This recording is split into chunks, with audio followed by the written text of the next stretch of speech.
Un homme jeta négligemment une cigarette par terre, mais la pelouse sous ses pieds sembla soudainement se replier, effrayé. Intrigué et un peu terrifié, il s'abaissa pour toucher le sol, qui lui parut étrange. Il saisit alors une pelle et creusa profondément. Mais à sa grande surprise, sous l'herbe, ce n'était pas de la terre, mais une série de mystérieux objets jaunes et emballés. L'incident devint encore plus étrange, alors il appela sa femme à l'aide pour qu'elle lui apporte des outils. Ensemble, ils creusèrent plus profondément, espérant découvrir ce qui se cachait sous la surface. Mais malgré leurs efforts dans leur petit jardin, aucun indice n'apparut.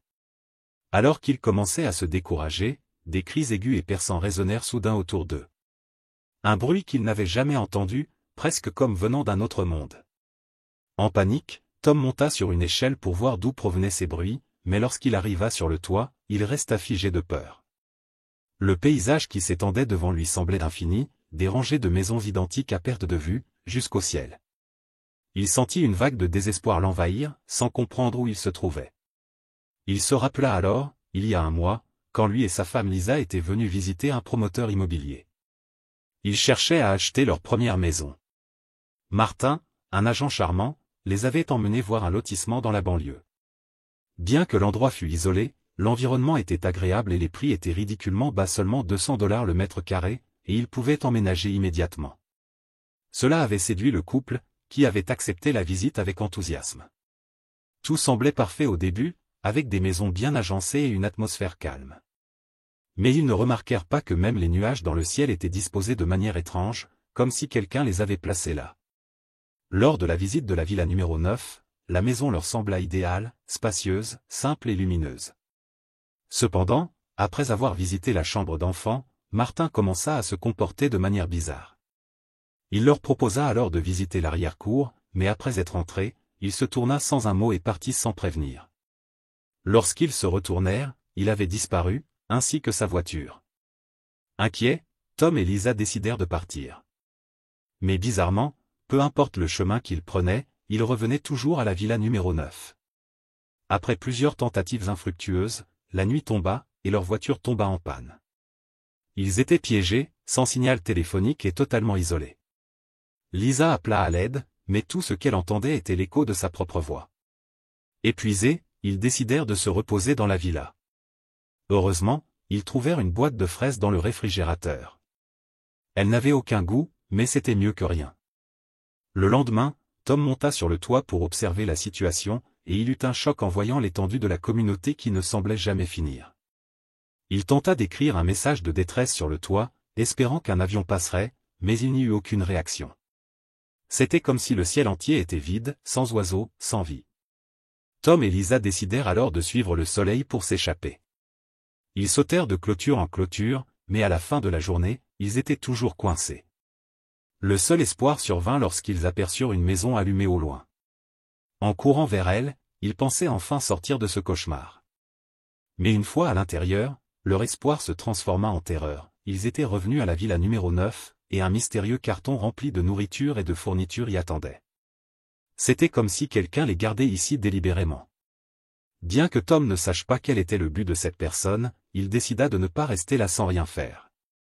Il brûla le carton, espérant que la fumée servirait de signal de détresse. Mais la nuit passa et personne ne vint. Le lendemain, épuisés, ils se réveillèrent dans la rue et découvrirent qu'un carton avait mystérieusement apparu devant leur porte. À l'intérieur, un bébé, avec un étrange message, « Élevez-le, et vous serez libres ». Ils prirent le bébé, leur cœur débordant de compassion, ignorant que cette décision allait les entraîner dans un terrible cauchemar. Le garçon grandissait à une vitesse inquiétante, et chaque fois qu'il avait faim ou était en colère, il poussait un cri strident. Sa fascination pour des images bizarres à la télévision, ainsi que sa tendance à les espionner la nuit, perturbait profondément le couple. Mais encore plus étrange, chaque nuit, le garçon allumait la télévision, diffusant des images incompréhensibles qui tourmentaient Tom et Lisa. Ils ne pouvaient pas fuir, car la maison semblait les garder prisonniers, et même les cartons de provisions étaient comme des chaînes invisibles. La folie s'installait peu à peu, mais dans leur cœur, une lueur d'espoir persistait. Mais pouvait-il encore y avoir une échappatoire à cette horreur? Tom décida de mettre le garçon dans la voiture à l'extérieur, non seulement pour se défouler, mais aussi pour forcer l'invisible maître des lieux à se manifester. Cependant, Lisa, qui n'avait pas le cœur de voir le garçon mourir de faim, et espérant encore que la promesse de liberté en élevant l'enfant se réaliserait, s'empara des clés de la voiture et, contre l'avis de son mari, libéra le garçon. Tom, bien que déçu par l'attitude de Lisa, pensa qu'il valait mieux prendre les choses en main et chercher une issue par lui-même, plutôt que de s'appuyer sur une promesse incertaine. Mais ce qu'il n'avait pas prévu, c'est qu'en seulement une journée, un nouvel espoir se présenta. En fouillant le sol étrange sous ses pieds, Tom ressentit une étrange intuition. Bien qu'il n'ait rien trouvé, et qu'il soit de plus en plus épuisé par ses efforts, il ne perdit pas espoir. Il était convaincu que creuser plus profondément était la seule chance de sortir de ce piège, au point de passer ses journées et ses nuits dans le trou, ne s'arrêtant que pour manger ou dormir. Un matin, le garçon disparut soudainement. Lisa, inquiète, se tourna vers Tom, mais ce dernier, trop concentré sur ses recherches, ne s'en préoccupait guère. Lisa se lança seule à sa recherche, mais après une journée entière à errer dans la communauté, elle n'eut aucun indice. Cependant, juste au moment où elle pensait abandonner, le garçon réapparut, tenant dans ses bras un livre étrange. Le livre était couvert de symboles et de mots incompréhensibles, ainsi que de dessins en noir et blanc qui semblaient familiers, comme ceux vus à la télévision.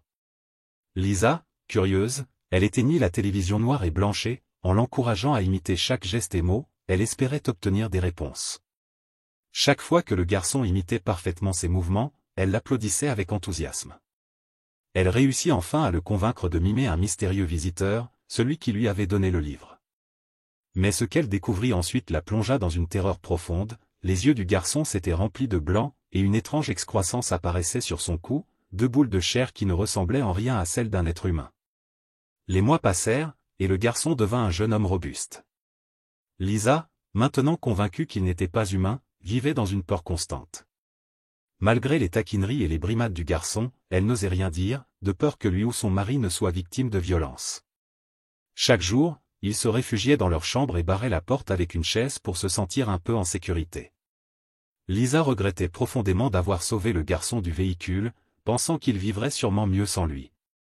Mais au lieu de se résigner, elle décida de tout tenter.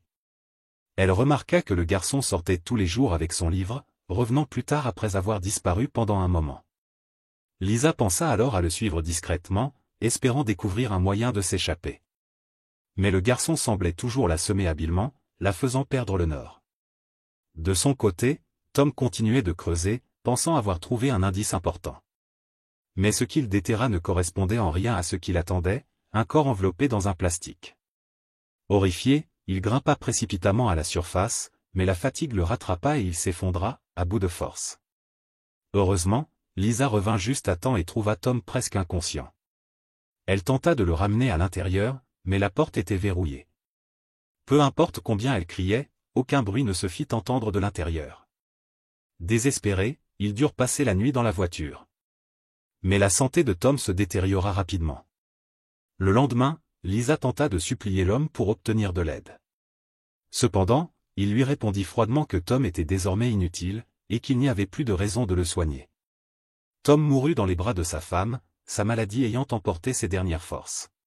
L'homme revint avec une nouvelle boîte. Lisa pensa qu'il s'agissait de médicaments de secours, mais en l'ouvrant, elle découvrit qu'elle contenait un sac rempli de fruits. Elle poussa un cri silencieux, terrifiée et incrédule, voyant ainsi s'effondrer son dernier espoir. L'homme enfouit ensuite le corps de Tom dans le trou que ce dernier avait lui-même creusé, après avoir expurgé l'air du sac.